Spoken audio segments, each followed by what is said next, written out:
Vince McMahon is potentially in more legal trouble following a car crash.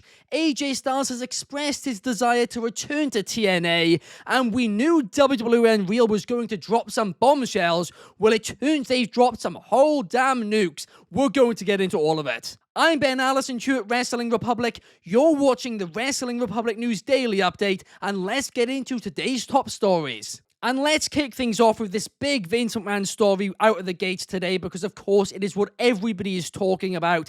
Vince McMahon was in a car crash last Thursday, just 2 hours before the actual passing of Hulk Hogan. It is crazy to think we almost potentially could have lost them both within that time, but thankfully Vince McMahon was fine, but he might not be in the eyes of the law. Because TMZ are reporting that McMahon was issued a misdemeanor summons for reckless driving after he drove too closely to the car in front of him, leading to the car crash. It was revealed that he will have to be in court later next month. Of course, all of this happens while Vince McMahon is still being investigated for the allegations brought against him by Janelle Grant. But talking about Hulk Hogan, of course the man had a lot of controversies, but so far no WWE star has really been vocal about them since his passing. Well, now there is one. Because WWE developmental talent Jamar Hampton, who has regularly been featured on Evolve, took to Instagram yesterday, and he basically said, well, he basically just shared this leaked recording that Hulk Hogan said on a phone call a couple of years ago, where he used some really racist language. It was really disgusting. We aren't going to show it or repeat it here, but it is bad. But Hampton took to the Instagram caption to say, is this really who we should be celebrating?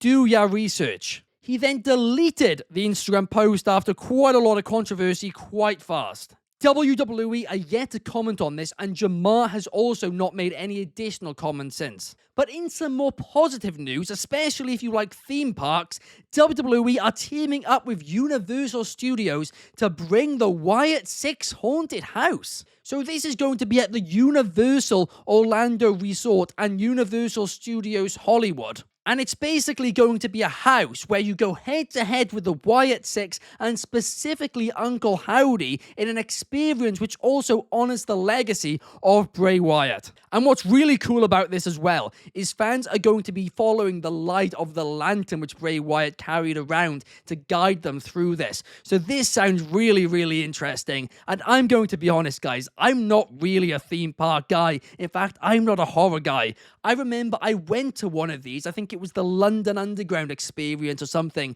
when I was about 11 years old, and this scarecrow with like a chainsaw started running after me, and I was terrified. But even despite all of that, I'm interested in this, and I'm not in Orlando, but if I was, I would be checking it out this fall. But before we get into any more news headlines, do me a massive favor and hit that like button. It really, really does help this video out massively. Plus, hit the subscribe button if you haven't already. On the same day that WWE Unreal, the WWE Backstage documentary series, was released on Netflix, TNA released their own behind-the-scenes documentary called TNA Fade to Black on TNA+, which gives fans a look behind the scenes at what happened during TNA Slammiversary. And the most notable thing from this documentary was AJ Styles' comments about a future match in TNA, because he said this: "I hope there's something special as far as a match goes, but I can't promise that." So clearly, it's not just fans who want to see AJ Styles have one last match in TNA wrestling,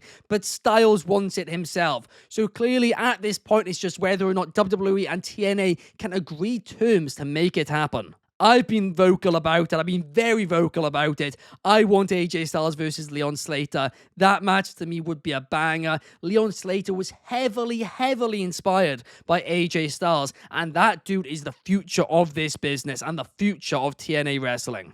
But that's enough about TNA's version of WWE Unreal. Let's talk about the real thing, because it did come out yesterday on Netflix, and like I said in the intro, there were some huge bombshells which were dropped in this. And potentially the biggest bombshell out of all of them was that there was a legitimate creative pitch to have Chelsea Green win this year's Royal Rumble. And while that may seem slightly shocking, it's probably not overly shocking. It was within the realm of possibilities, but not how it was pitched. Because the pitch was to have 29 and 28 eliminate themselves, so the Royal Rumble match was officially over, having Chelsea Green come out at 30, walk down to the ring, and just automatically win the match. I mean, this would have been so bad that it might just have worked. I mean, I don't know. At the same time, there would have been outrage, but at the same time, it fits Chelsea Green's character.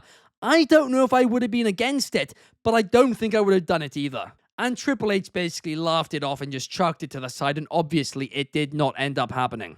But the other big bombshell that was dropped was Brian Gerwitz revealing that both him and The Rock pushed for Kevin Owens to win the WWE Championship at Elimination Chamber. Yes, that's right, in that closing segment where John Cena turned heel, the original plan, or the pitched plan, I should say, was for Cody Rhodes to come out, reject the offer, and then for The Rock to create an impromptu title match using his power to make Kevin Owens his champion. And this was because The Rock and Gerwitz did not like the idea of doing Cody Rhodes versus John Cena as a babyface versus babyface match at WrestleMania. So I'm kind of unsure if the plan was for it to be a triple threat at Mania, or if it was just going to be Kevin Owens versus Cody Rhodes and then have John Cena do something else. But at this point, John Cena would have already have won the Elimination Chamber match.